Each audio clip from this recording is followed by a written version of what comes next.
لیکن اسی لمحے کیمپ فائر کی طرف کوئی گیند نما چیز آ کر گری۔ نوجوان فوجی ادھر ادھر پھر دیکھنے لگے۔ انہیں کسی چیز کے چٹکنے کی آواز سنائی دی تھی۔ اب وہ گیند کی طرف دیکھ رہے تھے جس سے بہنے والا خون انہیں الاؤ کی وجہ سے صاف نظر آ رہا تھا۔ انہیں یقین تھا کہ آواز چٹکنے کی نہیں کٹنے کی تھی، اور ان کے سامنے اس کرنل کی گردن پڑی تھی جسے اجنبی نوجوان اپنے ساتھ ہی اندھیرے میں لے گیا تھا۔ انہوں نے پلٹ کر میجر جنرل کی طرف دیکھنا چاہا، اگر اب وہ بھی اپنی جگہ پر موجود نہیں تھا۔ ایسا لگ رہا تھا جیسے اسے تاریکی نے ہڑپ کر لیا۔ میجر جنرل استینوف اپنے باری کوٹ میں بری طرح مچل رہا تھا۔ کوٹ اس کے لیے اب بوری ہی ثابت ہو رہا تھا، ایسی بوری جس میں وہ خود اپنی غلطی سے بند ہو گیا تھا۔ الاؤ اور کیمپ سے چند گز دور جا کر ٹائیگر نے اس بوری کو زمین پر پٹخ دیا۔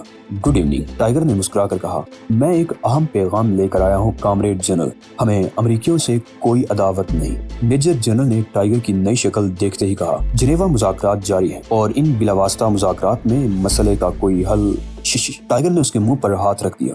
جھوٹ نہیں بولا کرتے، میں جھوٹوں کو کوٹ ہی نہیں ان کی کھال سے بھی محروم کر دیا کرتا ہوں۔ یہ کہتے ہوئے اس نے کوٹ کھینچ لیا۔ اس کوشش میں جنرل کا ایک بازو بھی مڑ گیا۔ اب تم ایک بات اچھی طرح سمجھ لو، فردوسی ایوان صدر میں موجود شخص بہت اچھا ہے۔ پھر جنرل کوٹ اترنے کے بعد کانپنے لگا تھا۔ اچھے آدمیوں کو قتل کرنا بری بات ہے، سمجھ گئے؟ ٹائیگر نے کہا اور جنرل کی قمیص بھی اتارنے لگا۔ یہ کیا کر رہے ہو؟ کیا کر رہے ہو؟ جنرل بری طرح کانپنے لگا کیونکہ سردی چاقو کی طرح اس کے جسم میں ترازو ہونے لگی تھی۔ یہ لو، ٹائیگر نے قمیص جنرل کے شانے پر ڈال کر کوٹ بھی اوپر ڈال دیا۔ اور اب غور سے چند باتیں سنو۔ تم خدائی فوجدار نہیں ہو، تم بہت چھوٹے چھوٹے لوگ ہو اور 1000 سال سے تم پستہ قامت ہو، لیکن تم وہ کام کرنا چاہتے ہو جو صرف اللہ کر سکتا ہے، لیکن تم ہر بار ٹھوکر کھا کر منہ کے بل گر پڑتے ہو۔ مجھے دیکھو، میں بھی بہت چھوٹا آدمی ہوں، لیکن تمہارے کسی بھی محافظ کی گولیاں یا یہاں کی سردی مجھے نہیں مار سکی۔ اس کی کیا وجہ ہے؟ میں جنرل اگرچہ اوور کوٹ اپنے گرد لپیٹ چکا تھا مگر اب بھی کانپ رہا تھا۔ تم نے پرانی کہانیاں تو سنی ہوں گی؟ ہاں، کچھ 2-3، جنرل نے جس کے دانت بج رہے تھے بمشکل جواب دیا۔ کیا تم نے سناجو کا نام سنا ہے؟ نہیں، شاید یہ کوئی نیا امریکی طیارہ ہے۔ نہیں، سناجو امریکہ سے بھی پرانا اور کہیں زیادہ طاقتور ہے۔ ٹائیگر نے سینے پر ہاتھ رکھ کر جواب دیا۔ تو کیا سناجو شاہ کا آدمی ہے؟ اب شاید تمہارے جسم میں حرارت واپس آ رہی ہے، لیکن سناجو نئے شہنشاہوں کا آدمی نہیں ہے، وہ ان نئے شہنشاہوں سے بھی صدیوں پرانا ہے۔ اوہ، قدیم سناجو، موت کے ہرکائے۔ لیکن میں نے سنا ہے کہ ہر سناجو مر چکا ہے۔ سناجو کبھی نہیں مرتا، جب تک انسان زندہ ہے سناجو زندہ رہے گا۔ مگر سناجو کہاں ہے؟ سناجو یہ ہے۔ ٹائیگر نے ایک بار پھر سینے پر ہاتھ رکھ کر جواب دیا۔ تم سناجو ہو؟ میرا جواب تم سن چکے ہو۔ قدیم داستانوں میں ایسے سناجو سورماؤں کا ذکر ہے جو قدیم زمانے کے بادشاہوں کو قاتلوں سے بچا لیا کرتے تھے۔ تم بھی سناجو ہو؟ جنرل کی آواز گھٹ سی رہی تھی۔ ٹائیگر نے اس بار جواب دینے کی بجائے جنرل کو ایک ہاتھ سے اٹھا لیا۔ وہ یہ بھی دکھا رہا تھا کہ شدید ترین سردی بھی اس کے اعصاب کو متاثر نہیں کر سکی۔ لیکن سناجو تو مشرقی تھا اور تم… وہ ہاتھ پیر مار رہا تھا۔ مغربی کہہ کر مجھے گالی مت دینا جنرل، ٹائیگر اگرایا۔ تم اتنے ہی بے وقوف ہو کہ تمہاری آنکھیں سچ نہیں دیکھ سکتی؟ کیا تم نے یہ نہیں دیکھا کہ سردی سے مجھے کوئی نقصان نہیں پہنچا؟ کیا تم نے میرے ہاتھوں سے ایک سر قلم ہوتے ہوئے نہیں دیکھا؟ اور کیا تم یہ نہیں دیکھ رہے کہ میں صرف ایک ہاتھ سے تمہیں اٹھائے ہوئے ہوں؟ تم سناجو ہو؟ جنرل اب بے بس ہو کر ہاتھ پیر ڈال چکا تھا۔ تم واقعی احمق ہو۔ ٹائیگر کا دل چاہ رہا تھا کہ وہ جنرل کی گردن توڑ کر اپنی راہ لے، لیکن پھر اسے اس نئے جنرل سے نمٹنا پڑا جس کو فردوسی صدر کے قتل کے منصوبے کا چارج دیا جاتا۔ پھر اسے جلد از جلد یہاں سے نکلنا بھی تھا۔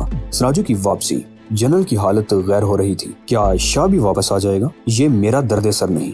ویسے بھی بگوڑے شاہوں کو سناجو پسند نہیں کرتا، تم یقین کرو یا نہ کرو، لیکن میں صرف ایک بات بتانے آیا تھا، اور وہ یہ کہ تم فردوسی صدر پر حملے اور اسے قتل کرنے کے منصوبے پر عمل نہیں ہونے دو گے۔ فردوسی صدر سے کم از کم 400 میل دور ہوگے، ورنہ میں پھر واپس آ جاؤں گا۔ میں منصوبے پر عمل نہیں ہونے دوں گا، جنرل نے اسے یقین دلایا۔ گڈ۔ ٹائیگر نے جنرل کا وزن دوسرے ہاتھ پر منتقل کر لیا۔ اب جب بھی تم دہشت گردی کے لیے کوئی گروپ بھیجو گے تو اسے سناجو کی وارننگ سے بھی مطلع کرو گے کہ فردوسی صدر پر کوئی حملہ نہیں ہوگا۔ اگر میں نے کبھی یہ سنا کہ فردوسی صدر سے 4 میل پر بھی کوئی دھماکہ ہوا ہے تو سناجو واپس آ کر سروں کو درختوں پر پرانے زمانے کی طرح ٹانگ دے گا۔ کیا؟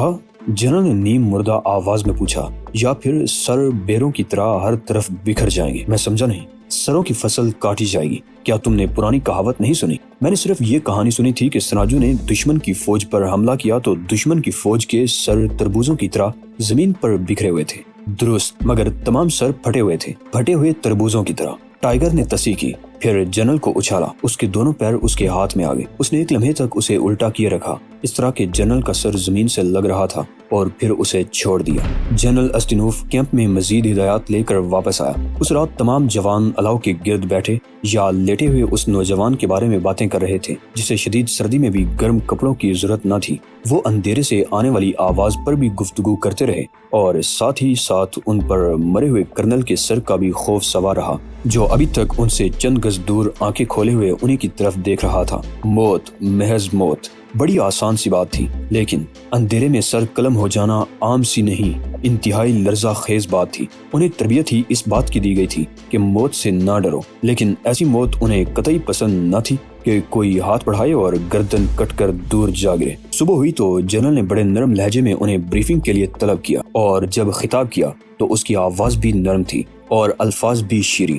اس نے کہا کہ رات کو آنے والا صدیوں پرانا ہے، اور جب وہ کسی فوج کے خلاف ہوتا ہے تو فوجیوں کے سر تربوزوں کی طرح زمین پر بکھر جاتے ہیں۔ ایک تربوز تو ہم رات کو دیکھ چکے ہیں، ایک آفیسر نے کہا۔ وہ رات بھر کرنل کے سر کے خوف سے جاگتا رہا تھا۔ میں نے اپنے دادا سے سنا تھا کہ اس طرح کی سزا دینے والا شخص مشرق میں رہتا تھا، مگر رات کو آنے والا تو مغربی تھا۔ نہیں، وہ مغربی نہیں، شاید اس کے چہرے پر پلاسٹک سرجری کی گئی ہے۔ وہ سناجو تھا۔ اس نے خبردار کیا ہے کہ ہم فردوسی صدر کے خلاف کوئی کارروائی نہ کریں۔ تمہاری کیا رائے ہے؟ کیا ہم خاموش رہیں، منصوبے پر عمل نہ کریں؟ اگر ہم نے ایسا کیا تو وہ ہم سے انتقام لینے کے لیے نہیں آئے گا۔ جنرل نے یہ کہہ کر تمام چہروں کو بغور دیکھا۔ خاموش جوان اور افسر اس کی سر ہلا کر تائید کر رہے تھے۔ تبھی سورج پوری طرح طلوع ہو گیا، اور اسی لمحے انہیں عقب سے آواز سنائی دی، گڈ مارننگ۔ انہوں نے پلٹ کر دیکھا۔